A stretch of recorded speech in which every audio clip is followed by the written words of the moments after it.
අද මං අරන් ආවේ රසටම බිත්තර රොටි හදාගන්න පුළුවන් ලේසිම විදිහ.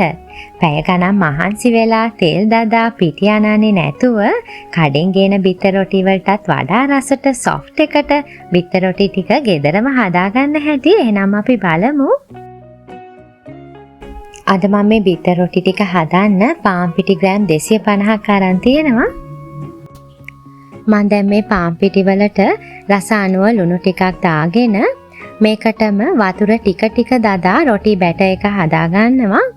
මම අද ගත්ත පාන් පිටි ග්‍රෑම් 250ට මම වතුර මිලිලීටර 300ක් දාගත්තා. හැබැයි ඔයාලටත් මේ ප්‍රමාණයම යනවා කියලා කියන්න බෑ. වතුර ටික ටික දදා මේ විදිහට පිටි ටික දිය කර කර බලන්න. අපිට මේක පෑන් කේක් බැටර් එක වගේ උකුත් නැති, දියාරුත් නැති බැටර් එකක් තමයි හදාගන්න ඕනේ. ගොඩක් වතුර එකවර දාගෙන වතුර වැඩි කරගන්න එපා. මම දැන් ආයෙත් වතුර ටිකක් දාලා ආයෙත් පිටි ටික මේ විදිහට දිය කරගන්නවා. වතුර ගොඩාක් වැඩි වුණොත් එහෙම ඔයගොල්ලන් තව පිටි ටිකක් දාගන්න පුළුවන්. මේක ඕනම කෙනෙකුට වරදින්නේ නැතුව හදාගන්න පුළුවන් රොටි එකක්. අපි සාමාන්‍ය ක්‍රමයට බිත්තර රොටි හදනවා වගේ තෙල් ගොඩාක් දාගෙන පිටි ගොඩාක් වෙලා මහන්සි වෙලා අනන්න අවශ්‍ය නැහැ. හරිම පහසුවෙන් හිතුන ගමන් බිත්තර රොටි ටික හදාගන්න පුළුවන් මේ වගේ බැටර් එකක් හදාගත්තාම. දැන් මෙන්න මේ පදමට තමයි අපේ බැටර් එක තියෙන්න ඕනේ. උකුත් නැති, දියාරුත් නැති විදිහට මේ වගේ හදාගන්න. අන්තිමට රස බලලා ලුණු හැම අඩුපාඩු තියනවා නම් නැවත එකතු කරගන්න. අද මම මේ බිත්තර රොටි ටික හදාගන්න බිත්තර දෙකක් අරන් තියෙනවා. දැන් බිත්තර දෙක මේ විදිහට හොඳට ගහගන්න. කැට කැට හිටින්නේ නැති වෙන්න මේ විදිහට හොඳට ගසගත්තට පස්සේ අපි ඒකට රස අනුව ලුණු ගම්මිරිස් දාලා ඒ ටිකත් හොඳට මික්ස් කරගමු. ඔයගලන්ට ටිකක් වැඩිපුර සැරට ඕන නම් කෑලි මිරිස් ටිකක් දාගන්නත් පුළුවන්. දැන් මම ඊට පස්සේ මේකට කපාගත්ත බීලු උණු ගෙඩියක්, පොඩියට කපාගත්ත අමු මිරිස් කරල් දෙකකුත් දාලා ඒ ටිකත් හොඳට මික්ස් කරගන්නවා.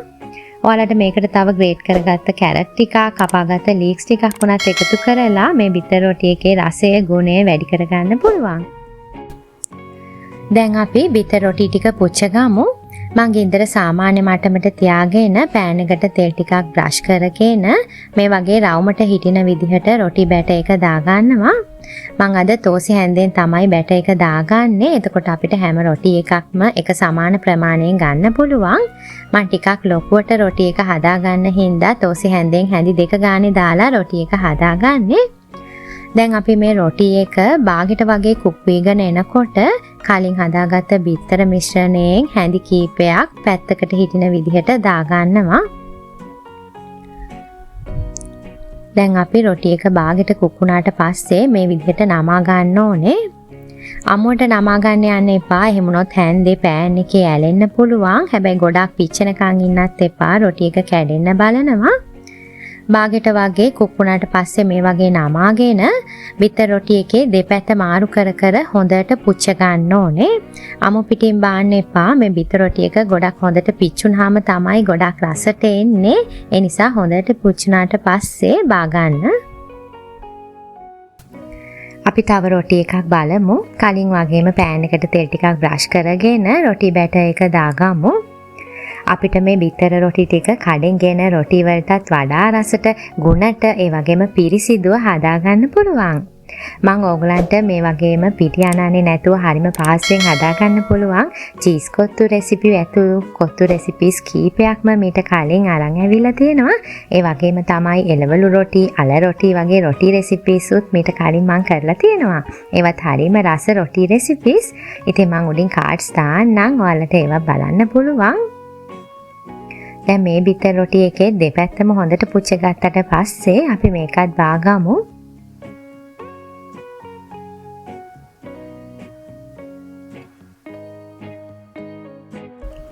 මගේ බිත්තර රොටි ටික නම් හරිම රසට, හරිම සොෆ්ට් එකට තියෙනවා. මම අද ගත්ත පාන් පිටි ග්‍රෑම් 250න් මේ වගේ ලොකු බිත්තර රොටි 3ක් හදාගත්තා. ඉතින් ආයේ ඔයගොල්ලන්ට කඩෙන් බිත්තර රොටි ගේන්න ඕනෙත් නැහැ. මහන්සි වෙලා පිටි අනලා බිත්තර රොටි හදන්න ඕනෙත් නැහැ. මේ වගේ හරිම පහසුවෙන් රසට බිත්තර රොටි ටිකක් ගෙදරම හදා ගන්න පුළුවන්. එහෙනම් ඔයාලත් මේ විදිහට බිත්තර රොටි ටිකක් හදලා රස බලලා මට ලයික් එකක් කමෙන්ට් එකක් දාන්න. මගේ YouTube channel එක subscribe කරලා ළඟම තියෙන bell icon එක click කරන්නත් අමතක කරන්න එපා. මගේ තවත් අලුත් recipes දැනගන්න Star Kitchen LK Facebook page එක follow කරන්න. මම නැවතත් මේ වගේ රසවත් වීඩියෝ එකක් අරන් එනකම් ඔයාලා සතුටින් පරිස්සමෙන් ඉන්න. සුබ දවසක්.